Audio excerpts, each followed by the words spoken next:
নমস্কার। আজকে আলোচনা করব গ্রহদের তুঙ্গস্থান এবং গ্রহদের নীচস্থান। একটি গ্রহ যদি তুঙ্গস্থ অবস্থায় থাকে সে কিন্তু সব রকম একটা সাহায্য করে থাকতে পারে। একটি ব্যক্তির জীবনে যদি একটি গ্রহ তুঙ্গস্থ থাকে, সে যদি কোনো রকমভাবে পাপ পীড়িত দুর্বল না হয়ে থাকে, সেই সার্টেন ডিগ্রি, যে ডিগ্রির মধ্যে একটি গ্রহ উচ্চস্থ হয়, সেই ডিগ্রির মধ্যে যদি গ্রহটি থাকে, তাহলে কিন্তু সেই গ্রহটি সর্বতোভাবে ভালো ফল দিয়ে থাকে। মান সম্মান অর্থ সম্পদ সেই জাতককে ভরিয়ে দিতে পারে। বিশেষ করে যদি ধরুন কোনো মানুষের জীবনে ছোটোবেলা থেকে অনেক সমস্যা স্ট্রাগল করতে হচ্ছে, কিন্তু তারপরেও সে কোনো রকম কোনো রাস্তা পাচ্ছে না, কিন্তু যদি সেই গ্রহটি, যে গ্রহটি উচ্চস্থ, সেই গ্রহের যদি মহাদশা পায় এবং সেই গ্রহটি যদি পাপ পীড়িত না হয়ে শুভস্থানে থাকে, তাহলে কিন্তু তারপর থেকে লোকটির জীবন কিন্তু বদলে দিতে পারে এই একটি গ্রহ, যে কোনো একটি গ্রহ। তো আজকের প্রথমে আলোচনা করে নেব গ্রহদের উচ্চস্থ স্থান কোথায় এবং কত থেকে কত ডিগ্রির মধ্যে হয়ে থাকে, এবং উচ্চস্থ স্থানগুলি বলা হয়ে গেলে তারপর আলোচনা করব নিচস্থ স্থান কোথায়। নিচস্থ হলে কিন্তু সমস্যা দেয়, সেটি উচ্চস্থ হয়ে যে বলে নেব এবং তারপরে নিচস্থের আলোচনা করব। মেষ রাশিতে কিন্তু রবি উচ্চস্থ হয়ে থাকে 0 থেকে 10 ডিগ্রি পর্যন্ত, এবং তার নিজস্ব ক্ষমতা সে কিন্তু সর্বাত্মকভাবে দিয়ে থাকতে পারে। শুধু স্থানটি যেন ষষ্ঠ অষ্টম দ্বাদশ না হয়, যদিও এক্ষেত্রে রবি ষষ্ঠ স্থানে ভালো ফলাফল দিয়ে থাকে, তাহলে অষ্টম এবং দ্বাদশ না হয়, তাহলে কিন্তু রবি 0 থেকে 10 ডিগ্রির মধ্যে মেষ রাশিতে কিন্তু তুঙ্গি হয়ে থাকে, উচ্চস্থ হয়ে থাকে এবং ভালো ফল দিয়ে থাকে। চন্দ্র বৃষ রাশিতে 0 থেকে 3 ডিগ্রি পর্যন্ত কিন্তু উচ্চস্থ হয়ে থাকে। খুব সংক্ষিপ্ত একটি ডিগ্রিটা খুব ভাইটাল। 0 থেকে 3 ডিগ্রি, মাত্র 3 ডিগ্রির মধ্যে যদি চন্দ্র থাকে বৃষ রাশিতে, তাহলে কিন্তু এই চন্দ্র কিন্তু ভীষণ ভালো ফল দিতে পারে। কিন্তু স্থানটা সেমই, চন্দ্রের ক্ষেত্রে কিন্তু ষষ্ঠ অষ্টম দ্বাদশ যেন না হয়, তাহলে কিন্তু এই চন্দ্র এবং পাপ পীড়িত না হয়, তাহলে কিন্তু এই চন্দ্র আপনার জীবনে কিন্তু একটা ভালো জায়গা এনে দেবে, আপনার জীবনে কিন্তু বদলে দিতে পারে একটা সময়ের পর। প্রথম থেকেই করতে পারে যদি আপনার জীবনে স্ট্রাগল থাকে এবং চন্দ্রের এই এই অবস্থান আপনার জন্মছকে থাকে, তাহলে কিন্তু চন্দ্র আপনাকে একটা ভালো জায়গা দিতে পারে। এবার মঙ্গল উচ্চস্থ হয় মকর রাশিতে শনির ঘরে 0 থেকে 28 ডিগ্রি পর্যন্ত, টোটালটাই কিন্তু পাওয়া যায়। বেশিরভাগ ক্ষেত্রে কিন্তু মঙ্গল উচ্চস্থ পাওয়ার সম্ভাবনাটাই বেশি। 0 থেকে 28 ডিগ্রি মানে টোটাল 30 ডিগ্রি হয়, 2 ডিগ্রি বাদ যাচ্ছে। 0 থেকে 28 ডিগ্রির মধ্যে কিন্তু অবশ্যই পাওয়া যেতেই পারে। এই মঙ্গলের ক্ষেত্রেও যদি স্থানটা, যেই স্থান যেখানে উচ্চস্থ, যে সেই স্থানটা যদি অষ্টম দ্বাদশ না হয়, তাহলে কিন্তু এই মঙ্গলও কিন্তু ভালো ফলাফল দেবে আপনাকে। অনেক বড় জায়গা, পদ সম্পদ অর্থ, বিশেষ করে জায়গা জমি প্রচুর পরিমাণে দিতে পারে এই মঙ্গল আপনাকে, এবং উচ্চস্থ হয়ে থাকে মকর রাশিতে 0 থেকে 28 ডিগ্রি পর্যন্ত। এবং বুধ হয়ে থাকে 0 থেকে 15 ডিগ্রি পর্যন্ত কন্যা রাশিতে, 30 ডিগ্রির মধ্যে হাফ ডিগ্রি, 0 থেকে 15, টোটাল 30 ডিগ্রির মধ্যে হাফ হচ্ছে। এই কন্যা রাশিতে কিন্তু বুধ উচ্চস্থ হয়ে থাকে। বুধ যদি উচ্চস্থ হয়ে শুভভাবে থাকে, তাহলে কিন্তু বুধ আপনাকে একটা ভালো বক্তা, ভালো জ্ঞান বুদ্ধি সম্পন্ন মানুষ, আপনার একটা সুন্দর রাজনীতিক জীবনে একটা জায়গা তৈরি করতে পারে এবং অন্যান্য জায়গা তৈরি করতে পারে। বুধের কিন্তু বিশাল ক্ষমতা। তাই এই বুধ যদি কারো জন্মছকে উচ্চস্থ হয়ে থাকে 0 থেকে 15 ডিগ্রির মধ্যে কন্যা রাশিতে, তাহলে কিন্তু সে অবশ্যই ভালো ফল পাবে। বৃহস্পতি উচ্চস্থ হয়ে থাকে 0 থেকে 5 ডিগ্রি পর্যন্ত, 0 থেকে 5 খুবই কম। কর্কট রাশিতে উচ্চস্থ হয়ে থাকে, কর্কট চন্দ্রের রাশি, এই কর্কট রাশিতে কিন্তু বৃহস্পতি 0 থেকে 5 ডিগ্রি খুবই কম। তো এর মধ্যে উচ্চস্থ হয়ে থাকে। যদি বৃহস্পতি উচ্চস্থ হয়ে থাকে তাহলে, আর যদি পাপ পীড়িত বা দুস্থানগত না হয়, তাহলে কিন্তু এই বৃহস্পতি আপনাকে অর্থ এবং সম্পদ এবং বিভিন্ন রকম গৃহসুখ, মেধা সব কিছু দিতে পারে। এই বৃহস্পতি এতটা পাওয়ারফুল একটি গ্রহ।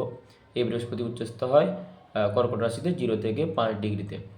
শুক্র উচ্চস্থ হয়ে থাকে মীন রাশিতে, সর্বশেষ রাশি মীন রাশি, মেষ থেকে সর্বশেষ রাশি মীন রাশি।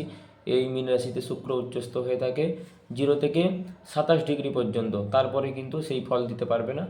এটা যদি দুস্থানগত বা পাপ পীড়িত না হয়ে থাকে, তাহলে কিন্তু এই শুক্র আপনাকে ভোগ বিলাস ফ্ল্যাট সব কিছু আপনাকে দিতে পারে, বড় বড় বিলাসবহুল গাড়ি বাড়ি, হ্যাঁ, সব কিছু আপনাকে দিতে পারে এই শুক্র। এই শুক্র উচ্চস্থ হয়ে থাকে মীন রাশিতে এবং 0 থেকে 27 ডিগ্রি পর্যন্ত। শনি উচ্চস্থ হয়ে থাকে তুলা রাশিতে এবং সেটি 0 থেকে 20 ডিগ্রি পর্যন্ত উচ্চস্থ হয়ে থাকে শনি।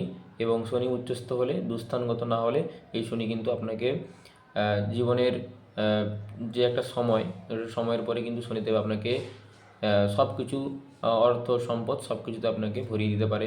শনিদেব এতটাই ভালো। আমরা সবসময় ভাবি যে শনিদেব আমাদের নেগেটিভ দিয়ে থাকেন, আমরা শনির নাম শুনলে ভয়ও পাই, কিন্তু এই শনিদেব যদি একটা ভালো স্থানের অধিপতি হয়ে উচ্চস্থ হয়ে থাকে তাহলে কিন্তু আপনি নিশ্চিন্তে থাকুন, আপনার জীবনে পরিশ্রমের মাধ্যমেই কোটি কোটি টাকা উনি দিয়ে থাকেন শনিদেব। এবং রাহু উচ্চস্থ হয়ে থাকে মিথুন রাশিতে, বৃষ রাশিতেও ধরা হয়ে থাকে। রাহু মিথুন এবং বৃষ রাশিতে দুটোতেই উচ্চস্থ হয়ে থাকে এবং 20 ডিগ্রি পর্যন্ত উচ্চস্থ হয়ে থাকে, 0 থেকে 20 ডিগ্রি। এবং রাহু তার এই সময় ভালো ফলাফল দিয়ে থাকে। যদি রাহু উচ্চস্থ হয়, শুভভাবে থাকে, তাহলে তাকে কিন্তু অনেক ফটকা ইনকাম, কোটি কোটি টাকা এনে দিতে পারে এই রাহু গ্রহ। এবং কেতু উচ্চস্থ হয়ে থাকে বৃশ্চিক রাশি এবং ধনু রাশিতে। কেতু কিন্তু আধ্যাত্মিকতার একটি মেন গ্রহ, অন্যান্য অ্যাস্ট্রোলজিক্যাল কারণে কেতুর প্রভাব লেগে থাকে এবং কেতু কিন্তু আমাদের অনেক অর্থ সম্পদ দিয়ে থাকে যদি সে শুভভাবে অবস্থান করে, পাপীড়িত না হয়। এই ছিল যে গ্রহদের উচ্চস্থ স্থান।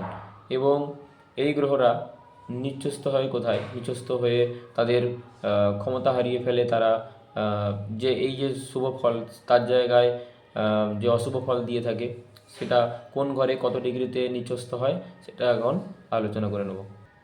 এই রবি গ্রহ তিনি মেষ রাশিতে উচ্চস্থ থাকতেন, উচ্চস্থ হয়।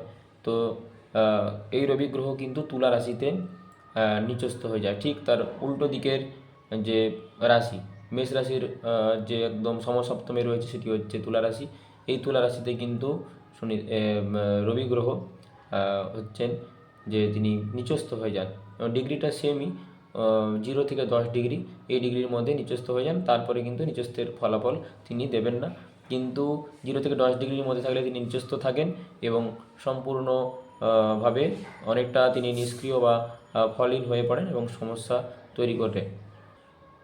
এবং বৃষ রাশি, যেটা শুক্রের ঘর ছিল, যেখানে চন্দ্র উচ্চস্থ হয়েছিল, ঠিক তার সমসপ্তমে বৃশ্চিক রাশির উল্টো দিকে যে বৃষ রাশির উল্টো দিকে যে বৃশ্চিক রাশি, সেখানে কিন্তু চন্দ্রগ্রহ নিচস্থ হয়ে যায় এবং 0 থেকে 3 ডিগ্রিটা একই থাকবে প্রত্যেকের ক্ষেত্রে। এবং যে বৃশ্চিক রাশি মঙ্গলের ঘরে কিন্তু এই চন্দ্র নিচস্থ হয়ে যাচ্ছে। এই চন্দ্র নিচস্থ হলে বিভিন্ন রকম সমস্যা তৈরি করে এবং তাদের যে সুফলগুলি সেগুলো কুফলে পরিণত হয়। যদি তাদের কি ফলাফল তারা দিতে পারে, নিচস্থ হলে কী খারাপ ফল দেয়, সেটা অন্য একটা ভিডিওতে আলোচনা করে নেব। মঙ্গল মকর রাশিতে উচ্চস্থ হয়েছিল এবং উচ্চস্থ হয় এবং কর্কট রাশিতে সেম ডিগ্রি, 0 থেকে 28 ডিগ্রি পর্যন্ত, এই ডিগ্রির মধ্যে মঙ্গল কিন্তু কর্কটে নিচস্থ হয়ে যায় এবং সে কিন্তু ক্ষমতা হারিয়ে ফেলে এবং বিভিন্ন রকম সমস্যা তৈরি করে। যদি সেটা দুস্থানগত হয় তাহলে তো সমস্যা কিন্তু জীবনভর দিয়ে থাকে। বুধ কন্যা রাশিতে উচ্চস্থ হয় এবং মীন রাশিতে গিয়ে নিচস্থ হয়। মীন রাশিতে বৃহস্পতির ঘরে 0 থেকে 15 ডিগ্রির মধ্যে কিন্তু বুধ নিচস্থ হয় এবং বিভিন্ন রকম সমস্যা দিয়ে থাকে। বৃহস্পতি কর্কট রাশিতে উচ্চস্থ হয়েছে 0 থেকে 5 ডিগ্রির মধ্যে, আমরা আলোচনা করেছি। এবং তার সমসপ্তম যে রাশি মকর রাশিতে কিন্তু বৃহস্পতি 0 থেকে 5 ডিগ্রির মধ্যে নিচস্থ হয় এবং বৃহস্পতি তার অনেকাংশে ক্ষমতা হারিয়ে ফেলে। তার যে অর্থ দেওয়ার ক্ষমতা বা অন্যান্য যেসব ক্ষমতা, সেগুলো কিন্তু বৃহস্পতি হারিয়ে ফেলে, দুস্থানগত হলে আরও সমস্যা তৈরি করে। শুক্র মীন রাশিতে উচ্চস্থ হয় 0 থেকে 27 ডিগ্রি এবং তার সমসপ্তম যে রাশি কন্যা রাশিতে কিন্তু শুক্র নিচস্থ হয়ে যায় 0 থেকে 27 ডিগ্রির মধ্যে।